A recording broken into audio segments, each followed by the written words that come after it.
L'entreprise de Jésus, c'est son église. Beaucoup de personnes pensent que fréquenter une église dépend de leur propre volonté. Alléluia. C'est une bénédiction et c'est une grâce du Seigneur. Nous voulons dire merci à Dieu par vos acclamations. Donc nous commençons l'enseignement aujourd'hui. La guerre psychologique et émotionnelle. Lorsqu'on parle de guerre, on parle de bataille. Beaucoup de personnes pensent que fréquenter une église dépend de leur propre volonté. Fréquenter une église ne dépend pas de ta propre volonté. Parce que l'église, avec grand E, appartient à Jésus-Christ. Il a versé son sang. C'est comme quelqu'un qui a monté son entreprise. Une autre personne ne quittera pas dehors pour dire que l'entreprise lui appartient. Quand on monte une entreprise, on y met, lorsqu'on parle de guerre, on parle de bataille. Beaucoup de personnes pensent que fréquenter une église dépend de leur propre volonté. Fréquenter une église ne dépend pas de ta propre volonté. Parce que l'église, avec grand E, appartient à Jésus-Christ. Il a versé son sang. C'est comme quelqu'un qui a monté son entreprise. Une autre personne ne quittera pas dehors pour dire que l'entreprise lui appartient.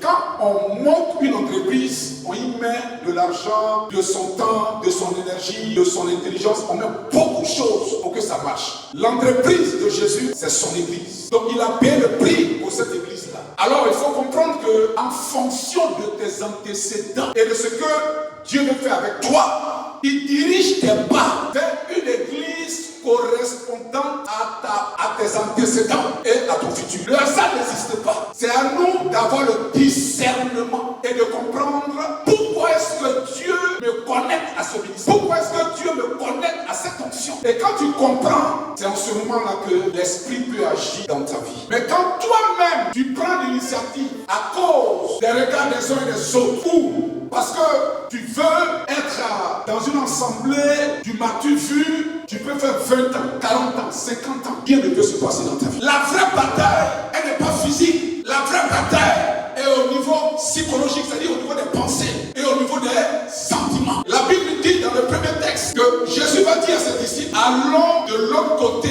du lac. Tu ne peux pas passer de l'autre côté du lac sans qu'une réalité ne se confronte à toi. L'autre côté du lac, c'est l'étape suivante de ta vie. Il y a plusieurs étapes dans la vie d'une personne. L'étape dans laquelle tu es, c'est cette étape-là que tu connais. Mais il y a une autre étape que tu ne connais pas. Jésus dit à ses disciples, passons de l'autre côté du lac. Mais l'autre côté du lac, ils ne sont jamais arrivés là-bas. Les disciples ne savent pas ce qui se passe à l'autre côté du lac. C'était une seconde étape de leur vie et de leur ministère. La Bible dit que pendant qu'ils naviguaient, Jésus s'endormit. Tu angoisses, tu stresses. Ne te dis pas que Dieu t'a abandonné. Non. Pendant que Jésus était en train d'angoisser, mais Dieu était avec lui.